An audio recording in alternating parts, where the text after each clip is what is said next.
الرحمن الرحیم۔ آج کا میرا عنوان ہے اولیاء کے اختیارات۔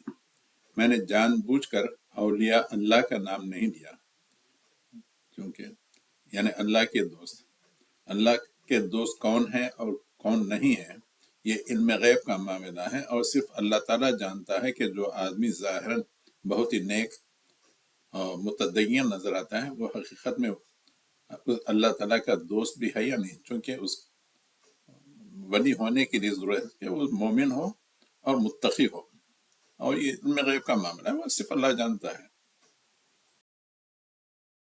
کتابوں میں یعنی اشرف علی تھانوی کی کتاب شریعت و طریقت، یا علی حجویری کی کتاب کشف المحجوب میں اولیاء کے درجے آتے ہیں کہ کس طرح وہ نچلے درجے سے یعنی بیسک لیول سے انٹری لیول سے لے کے اوپر تک جاتے ہیں۔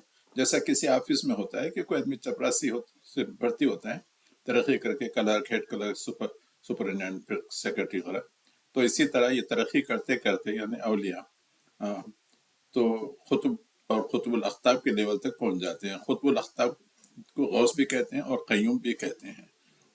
یہ عقائد صوفیہ کے ہیں، اس کو اسلام سے کوئی تعلق نہیں ہے، چونکہ اس کے تعلق سے قرآن میں، احادیث میں اور سیرت میں کوئی ذکر نہیں آیا۔ لیول خطب ارشادی اور خطب تکوینی ہوتا ہے، ان دونوں کے اوپر جو ہوتا ہے اس کو خطب الاقطاب کہتے ہیں، جس کو غوث اور قیوم بھی کہتے ہیں۔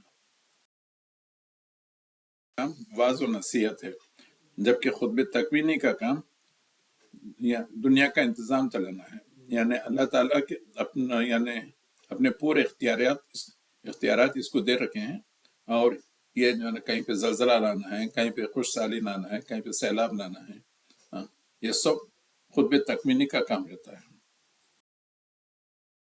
خود فرماتے ہیں ولایت تکوینی یعنی خطب تکوینی کا مطلب یہ نہیں کہ انسان اللہ سے دعا مانگے اور اللہ اس کی دعا قبول کر کے اس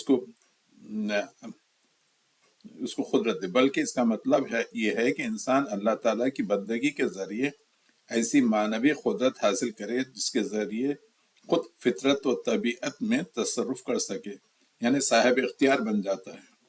لا حول ولا قوت الا باللہ۔ تھانوی کی کتاب جمال الاولیاء، یا خالد طیب کی کتاب ارواح ثلاثہ، یا زکریا کاندلوی کی کتاب فضائل الاعمال پڑھیں تو آپ کو اس میں ایسے کئی قصے مل جائیں گے۔ اشرف علی تھانوی نے لکھا ہے کہ یہ ایک صاحب تھے، وہ پیسے لے کے بارش برساتے تھے۔ ایک صاحب دلی میں بیٹھے ہوئے تھے اور سمندر میں جو کشتی ڈوب رہی تھی اس کو یہاں سے ریموٹ کنٹرول کر کے اس کو ڈوبنے سے بچا لیے۔